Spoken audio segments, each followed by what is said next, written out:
ముఖ్యమంత్రి అన్నకు సీఎం కుటుంబ సభ్యులకు రాజమర్యాదలతో స్వాగతం పలకాలని ఏ చట్టం చెప్తుందని ప్రశ్నించారు హరీష్ రావు. కుటుంబ పాలన చేస్తూ అక్రమ కేసులతో పైశాచికానందాన్ని పొందుతున్న అబద్దాల సీఎం రేవంత్ కు రోజులు దగ్గర పడ్డాయని వార్నింగ్ ఇచ్చారు.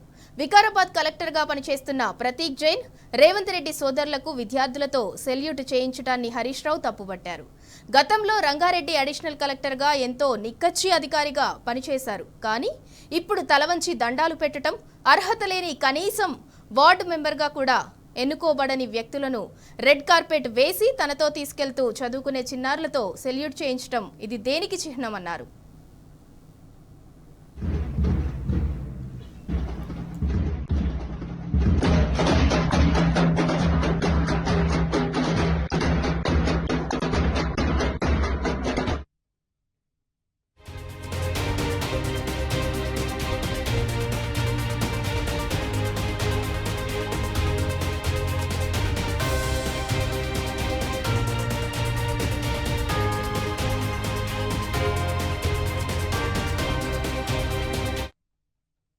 ముఖ్యమంత్రి అన్నకు సీఎం కుటుంబ సభ్యులకు రాజమర్యాదలతో స్వాగతం పలకాలని ఏ చట్టం చెప్తుందని ప్రశ్నించారు హరీష్ రావు.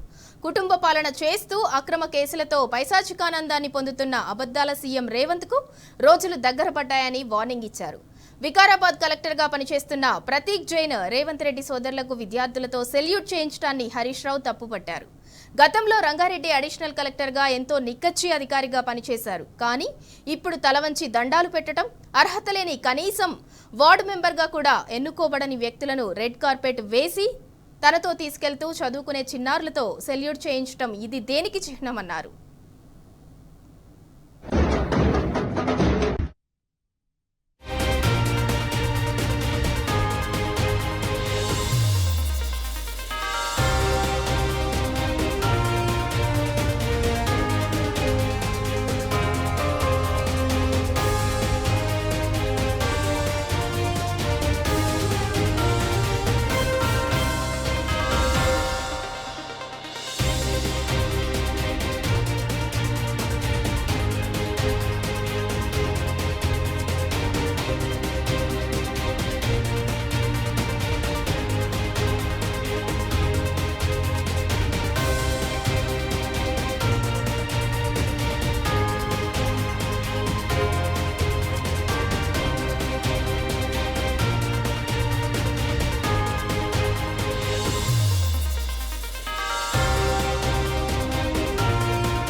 రైట్, ముఖ్యమంత్రి అన్నకు సీఎం కుటుంబ సభ్యులకు రాజమర్యాదలతో స్వాగతం పలకాలని ఏ చట్టం చెప్తుందని ప్రశ్నించారు హరీష్ రావు. కుటుంబ పాలన చేస్తూ అక్రమ కేసులతో పైశాచికానందాన్ని పొందుతున్న అబద్దాల సీఎం రేవంత్ కు రోజులు దగ్గర పడ్డాయని వార్నింగ్ ఇచ్చారు. వికారాబాద్ కలెక్టర్గా పనిచేస్తున్న ప్రతీక్ జైన్, రేవంత్ రెడ్డి సోదరులకు విద్యార్థులతో సెల్యూట్ చేయించడాన్ని హరీష్ రావు తప్పుపట్టారు. ఇదే అంశానికి సంబంధించి మరింత సమాచారం మా ప్రతినిధి లివిల్ అందిస్తారు. లివిల్, స్టూడెంట్స్ తో సెల్యూట్ కొట్టించడాన్ని ఎలా చూడాలి, దానికి సంబంధించిన పూర్తి డీటెయిల్స్ ఏంటి? వాళ్ళ ఏదైతే సంవత్సర కాలం కాంగ్రెస్ ప్రభుత్వం వచ్చింది, రేవంత్ రెడ్డి కొడంగల్ నియోజకవర్గం నుంచి ఎమ్మెల్యే గెలుపొందారు. తర్వాత ఆయన అక్కడి నుంచే ముఖ్యమంత్రిగా ఇవాళ రాష్ట్రానికి ప్రాతినిధ్యం వహిస్తున్నారు. ముఖ్యమంత్రిగా ప్రాతినిధ్యం వహిస్తున్న నేపథ్యంలో ఆయన కుటుంబ సభ్యులు ఇవాళ యావత్ మహబూబ్ నగర్ జిల్లా కావచ్చు, కొడంగల్ నియోజకవర్గంలో ఒక షాడో సీఎంలుగా వ్యవహరిస్తున్నారు. ఇది అందరికీ తెలిసిన విషయం. అయితే ఇవాళ మరొకసారి కూడా ముఖ్యమంత్రి సోదరుడు తిరుపతి రెడ్డి ఏదైతే చేసిన ఉదంతం ఉందో ఇదంతా కూడా యావత్ దేశవ్యాప్తంగా చర్చనీయాంశమైంది. దేశవ్యాప్తంగా చర్చనీయాంశమే కాకుండా ఇవాళ ఎన్నో విమర్శలకు తావు తీసుకొచ్చింది. ఎన్నో ఉన్నత చదువులు చదువుకొని ఎన్నో త్యాగాలు చేస్తే వచ్చే అఖిల భారత సర్వీస్ ఏదైతే ఐఏఎస్ అధికారులు ఉంటారో ప్రజాసేవలో తమ పరిణితిని, బుద్ధి, కుశలతను ప్రదర్శించాలి. అప్పుడే ప్రజల్లో అధికారుల పట్ల గౌరవభావం ఏర్పడుతుందని చెప్పేసి మాజీ మంత్రి ఎమ్మెల్యే హరీష్ రావు ఏదైతే వల్ల వికారాబాద్ జిల్లాలో తిరుపతి రెడ్డిని కలెక్టర్ స్వాగతం పలికిన తీరును తప్పుపడుతూ ఎక్స్ వేదికగా స్పందించారు. భారత జాతీయ చిహ్నం 3 సింహాలు తలెత్తుకొని ప్రజల పట్ల మనకుండే బాధ్యతను గుర్తు చేస్తాయని చెప్పేసి కూడా ఈ సందర్భంగా ఇటు ఏదైతే ఆల్ ఇండియా సర్వీస్ అధికారులను ఉద్దేశించి తిరుపతి రెడ్డికి చేసిన మర్యాదలకు ఇవాళ ఎక్స్ వేదికగా మాజీ మంత్రి ఎమ్మెల్యే హరీష్ రావు స్పందించారు. ప్రభుత్వాలు వస్తాయి పోతాయి కానీ అధికారం ఎప్పుడు శాశ్వతం కాదు, ఇది అధికారులు తెలుసుకోవాలని చెప్పేసి కూడా ఈ సందర్భంగా మరొకసారి గుర్తు చేశారు. వికారాబాద్ కలెక్టర్ గా పనిచేస్తున్న ప్రతిజ్ఞన్ గతంలో రంగారెడ్డి అడిషనల్ కలెక్టర్ గా ఎంతో మంచి పేరున్న నిక్కచ్చి అధికారిగా ఆయనకు మంచి పేరుందని చెప్పేసి కూడా గుర్తు చేశారు. కానీ తల వంచి దండాలు పెట్టడం, అర్హత లేని కనీసం ప్రజలతో వార్డు మెంబర్ కూడా ఎన్నుకోబడిన వ్యక్తులకు రెడ్ కార్పెట్ వేసి తనతో తీసుకెళ్తూ చదువుకునే చిన్నారులతో సెల్యూట్ చేయించడం దేనికి చిహ్నం అని చెప్పేసి కూడా ఈ సందర్భంగా ఆల్ ఇండియా సర్వీస్ అధికారులను గుర్తు చేశారు. అయితే ఐఏఎస్ అధికారుల పనితీరును పర్యవేక్షించే డిఓపిటి ఇది గమనించడం లేదా, వాళ్ళ పార్టీని ఆదర్శంగా తీసుకుని తెలంగాణ ముఖ్యమంత్రి కుటుంబ పాలన చేయడం ప్రజలు చూస్తూనే ఉన్నారు. ఒక ఐఏఎస్ అధికారి ఆ చిన్నారులకు మీరేం సందేహం ఇవ్వాలనుకున్నారని చెప్పేసి కూడా ఈ సందర్భంగా ప్రశ్నించారు. ముఖ్యమంత్రి అన్నకు సీఎం కుటుంబ సభ్యులకు రాచ మర్యాదలు స్వాగతం పలకాలని ఏ చట్టం చెప్తుందని, కుటుంబ పాలన చేస్తూ అక్రమ కేసులతో పైశాచిక ఆనందాన్ని పొందుతున్న ఈ అబద్ధాల సీఎం రోజులు దగ్గర పడ్డాయని చెప్పేసి కూడా ఎక్స్ వేదికగా తీవ్రస్థాయిలో మండిపడ్డారు. ఏదైతే ఇవాళ వికారాబాద్ జిల్లాకు సంబంధించి ముఖ్యమంత్రి సోదరుడు తిరుపతి రెడ్డి వెళ్ళిన క్రమంలో అక్కడ విద్యార్థులు కనీసం చెప్పులు వేసుకోకుండా ఎండలో రోడ్డు పైన నడుచుకుంటూ ఆయనకు స్వాగతం పలికిన తీరును ఇవాళ యావత్ తెలంగాణ సమాజంతో పాటు నేషనల్ వైడ్ గా ఇది ఒక సంచలనం రేకించనుకోవచ్చు. ముఖ్యమంత్రి కుటుంబ పాలనకి ఇది నిర్దేశంగా చెప్పుకుంటున్నారు.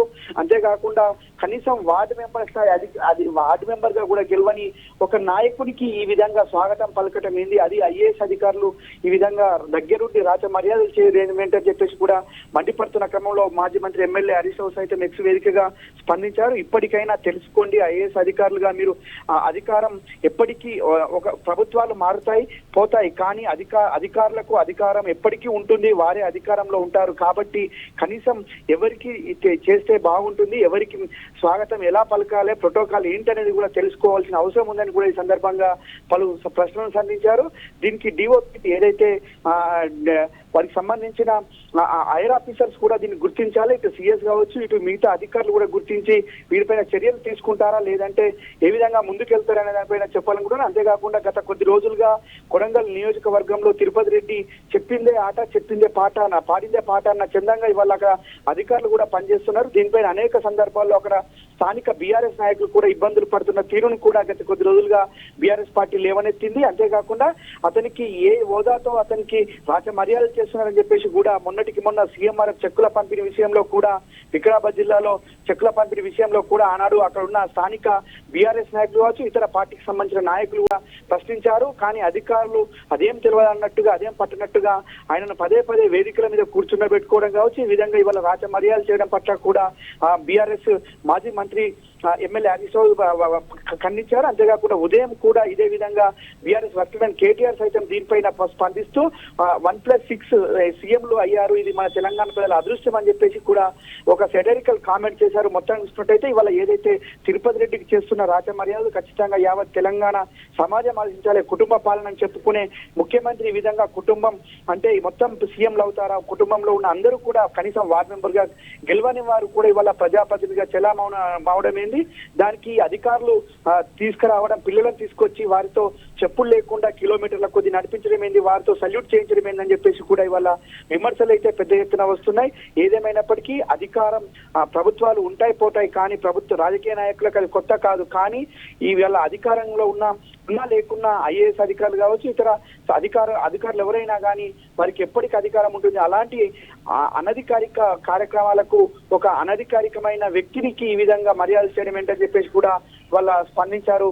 మాజీ మంత్రి ఎమ్మెల్యే హరీష్ రావు పూర్తిగా ఇది ఒక విమర్శన స్థాయికి దిగజారిపోయింది. వాళ్ళ మొత్తం నేషనల్ వైడ్ గా కూడా జాతీయ మీడియా సైతం దీనిపైన ఫోకస్ చేసింది. కానీ ఇవన్నీ ఎదుపట్టినట్టు వాళ్ళ కాంగ్రెస్ ప్రభుత్వం చాలా మంది ప్రోటోకాల్ ఉల్లంఘించి ఈ విధంగా చేయడం అనే విమర్శలు కూడా పెద్ద ఎత్తున వల్ల వస్తున్న పరిస్థితి కనిపిస్తుంది. సింధురా.